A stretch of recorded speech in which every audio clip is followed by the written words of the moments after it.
Janasena party 7 సిద్ధాంతాలు పుస్తకాల్లో చదివి వీటన్నిటికంటే కూడా తెలంగాణ నేల నేర్పించిన విలువలు ఇవి.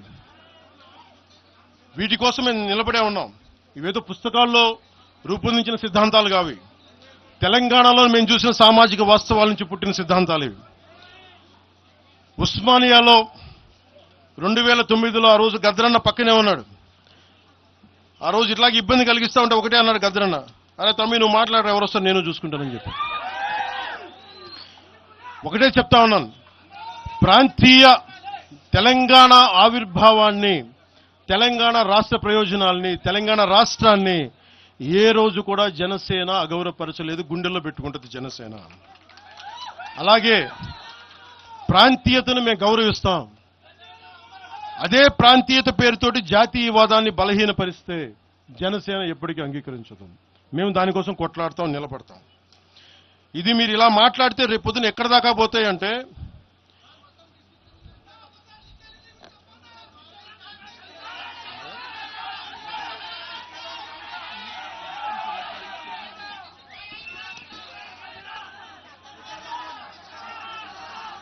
తెలంగాణ అంతా తిరగాలనా? 2008-9లో తెలంగాణ అంతా తిరిగినోడిని. మీరు నన్ను రమ్మని చెప్పండి, ఎందుకు నన్ను నేనే చెప్తాను. కాకపోతే నేను వస్తే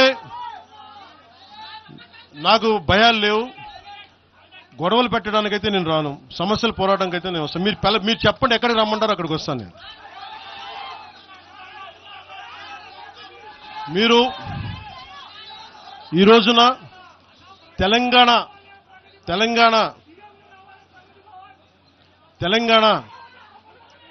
తెలంగాణకి సంబంధించి ఈ నాయకులు మాట్లాడే విధానంగా చూస్తే ఆంధ్రప్రదేశ్లో ఉన్న తెలంగాణ ఐఏఎస్లు కానీ, ఐపీఎస్లు కానీ, ప్రజలు కానీ, తాడేపల్లిగూడెంలో ఈ మధ్యన తెలంగాణ డ్రైవర్లు పాపం ఇబ్బంది పడతా ఉంటే జనసేన ఎమ్మెల్యేనే కూర్చోబెట్టి అందరికీ ఆదుకున్నారు ఆయన. మీరు ఇలాంటి ప్రాంతీయతల మీద కనుక తీసుకొస్తే భారతదేశం సుస్థిరత చాలా దెబ్బతింటుంది. ప్రతిసారి మీరు ప్రాంతీయతలు తీసుకొని వీళ్ళు ఆంధ్ర వాళ్ళు, వీళ్ళు తెలంగాణ వాళ్ళు, వీళ్ళు మరాఠా వాళ్ళు, వీళ్ళు కూర్చోబెట్టి తమిళలో అంటే భారతదేశం అంతరంగిక భద్రత దెబ్బతింటుంది.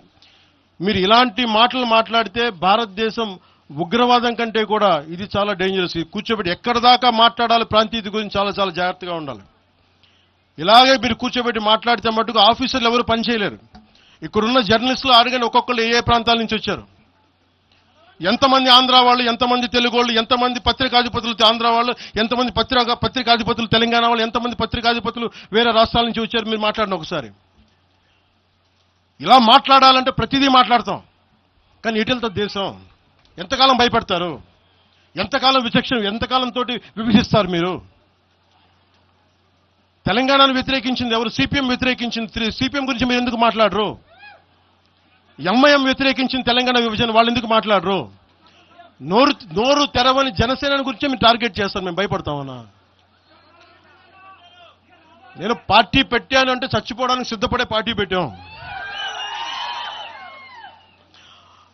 ఒక కాంగ్రెస్ నాయకుడు ఐ లవ్ పాకిస్తాన్ డిబేట్ లో మాట్లాడే ఒక కాంగ్రెస్ నాయకుడు ఈరోజు మీడియా ముందుకు తీసుకొచ్చి పవన్ కళ్యాణ్ ప్రెస్ మీట్ పెడితే పీస్ అండ్ హార్మనీ దెబ్బతింటుందని కామెంట్ చేస్తా ఉన్నారు. మనల్ని ఎవరు ఆపేది? అంటే వీళ్ళందరికీ ఐ లవ్ పాకిస్తాన్ అంటే వీళ్ళకి అసలు లోపటి నుంచి మొత్తం కదులుతూ ఉంటాయి అందరికీ. అంటే ప్రెస్ మీట్ పెడితే పీస్ అండ్ హార్మనీ, మీరు ఐ లవ్ పాకిస్తాన్ అంటే it's okay. When I want do press addressing, then it's an issue for you. Law and order issue అది. పెహల్గామ్ లో ఇంతమంది ఉగ్రవాదులు చంపేస్తే ఈ సోకాల్ కాంగ్రెస్ నాయకుడు ఎందుకయ్యా మాట్లాడలా? ఎందుకు మీరు నోరు మెదపలా? ఇప్పుడు కూర్చోబెట్టి మీకు ఐ లవ్ పాకిస్తాన్ వస్తుందా? మీకు ఆంధ్రాన్ని ద్వేషించండి, ఆంధ్రావాణ్ణి ద్వేషించండి, జనసేనను ద్వేషించండి, అక్కడెక్కడో దూరంగా బాంబులు పెట్టే పాకిస్తాన్ మటుకు మీరు ప్రేమించండి. అది కాంగ్రెస్ నాయకులు చేసేదా? ఎక్కడ మాట్లాడతారు? ఎక్కడ ఆపుతారు? ఇది విభజన స్టార్ట్ అయితే ఒకసారి మెంటల్ గా స్టార్ట్ అయితే ఎక్కడ ఆగుద్ది? ఇది ఎట్టుపోద్ది? తిరిగి గడియల పాలన పట్టుకొస్తారా మళ్ళీ మీరు? తిరిగి దొర మీ కాలు మొక్తాను దొర అని చెప్పాలా? మళ్ళీ అలాంటి పాలన పట్టుకొస్తారా మీరు?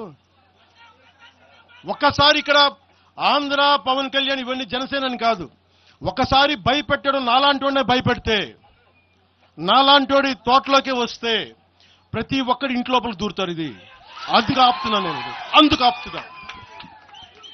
నా మీద దాడి చేస్తే నాకు భయాలు లేవు, కానీ పవన్ కళ్యాణ్ అనేవాడిని చూపించి ఇదే రాజశేఖర రెడ్డి గారు, ఇదే రాజశేఖర్ ఇలాగే రెచ్చగొట్టారు. నేను పాలిటిక్స్కి వచ్చేవాడిని కాదు. నేను ఇదే వైఎస్ రాజశేఖర రెడ్డి గారు 2005లోనో 2006లోనో బాలు సినిమా అయిపోయిన తర్వాత నాకు అపెండిక్స్ ఆపరేషన్ జరుగుతూ ఉంటే ఓ హాస్పిటల్ అపెండిక్స్ ఆపరేషన్ నేను కూర్చొని ఉంటే ఒక ఉన్నతాధికారి వచ్చాడు, ఒక పోలీస్ అధికారి నా కాడికి, ఉమ్మడి ఆంధ్రప్రదేశ్లో సంబంధించిన ఒక పోలీస్ అధికారి. అప్పుడు చెప్పాడు, మీరు పాలిటిక్స్కి వస్తారా? అంటే నేను ఎందుకు వస్తాను సార్ అన్న. మీ అన్నగారు వస్తారంటే లేదు సార్ నాకు తెలియదు అన్న. లేదు, మీ మీద బద్నాం చేయడానికి ప్రయత్నం చేస్తున్నారు, మిమ్మల్ని మీ మీద ఏమో అటాకులు చేస్తారు. ఏం అటాక్ చేస్తారు? మీ మీద కేసులు పెడతారు, దేనికన్నా? ఒకవేళ మీరు రాజకీయాల్లోకి వస్తారేమో. అప్పుడు దాకా నేను నిర్ణయించు, నేను నమ్మలేదు. నేను అందరిలాగే సగటు ఒక మన మల్లికార్జున్ లాగా, చుంచుపేటలో మల్లికార్జున నేను అమాయకుని నమ్మా అలాంటి ఎందుకు చేస్తారని. కానీ 2 సంవత్సరాల తర్వాత చాలా పకడ్బందీగా ఆ అధికారి ఏం చెప్పాడు అదే చేశారు. ఈరోజు బెదిరించే వాళ్ళకి చెప్తా ఉన్నా, రాజశేఖర రెడ్డి గారి బతుకున్నప్పుడు తెరవని గొంతంతా, లెగవని గొంతంతా ఇప్పుడు లెగుస్తా ఉంది. చెప్తున్నా, ఆ రోజు నేను గొంతు లేపని గుర్తుపెట్టుకోండి. చంపేస్తాం, రోడ్ల మీదకి వస్తే బెదిరిస్తాం అని చెప్పే నాయకుడు ఉన్నప్పుడు ఎదుర్కొన్నాం మేము. తుపాకీ ఇచ్చి వదిలేనంటే ప్రాణాలను వదిలేసి వచ్చాను రాజకీయాలు, గుర్తుపెట్టుకోండి. భయపడి కాదు. ఈ రోజున అదే చాలా మంది కాంగ్రెస్ తెలంగాణ నాయకులు ఉన్నారు, రాజశేఖర రెడ్డి గారు ఉంటే తెలంగాణ వచ్చేది కాదని. అలాంటి తెలంగాణ కోసం, ప్రేమ కోసం మేము ఆ రోజు పోరాటం చేశాం. భీమరావు బాడ ఎవరిది? అక్కడ ఆంధ్ర వాళ్ళు ఉంటారు భీమరావు బాడలో. కాంగ్రెస్ పార్టీ భవన్, గాంధీ భవన్ పక్కన కూర్చొని ఎనెక్స్ చేస్తా, ఆక్యుపై చేస్తా ఉంటే ఇంకెక్కడ స్థలం లేదా అని ఎందుకు మాట్లాడతాం అట్లా మాట? మీరు బెదిరిస్తా ఉంటే బెదిరిపోతామా మేము? ఇది ఒక్క కాంగ్రెస్ నాయకుల గురించి కాదు. రేవంత్ రెడ్డి గారు ఇప్పుడు వచ్చారు కాంగ్రెస్లోకి. ఇదే రేవంత్ రెడ్డి గారిని అఖిలపక్ష సమావేశానికి ఆయన పిలవలా. రేవంత్ రెడ్డి గారిని ఆయన టీడీపీ నాయకుడు అని చెప్పి ఆ రోజున, అది మాకు తెలుసు. మరి ఆ రోజు కూర్చోబెట్టి ఆయన కూడా ఉన్నారు ఆ రోజున. ఎవరు ఎటు అవుతారు ఏం తెలుసు మనకి? అసలు ఆ రోజు ఆయన జైల్లో పెట్టారు, ఇబ్బందులు పడ్డారు. అలాంటి ఆయన ముఖ్యమంత్రి అయ్యాడు. ఆయనకు మనస్ఫూర్తిగా శుభాకాంక్షలు తెలియజేశాం. ఈ ఎంటైర్ ఫియాస్కోలో ఆయన ప్రమేయం ఉందని నేను చెప్పట్లా, కేసీఆర్ గారి ప్రమేయం ఉందని చెప్పట్లా. కొద్దిమంది వాడుకుంటా ఉన్నారు, వీళ్ళెవరి ప్రమేయం ఉందని నేను చెప్పట్లా.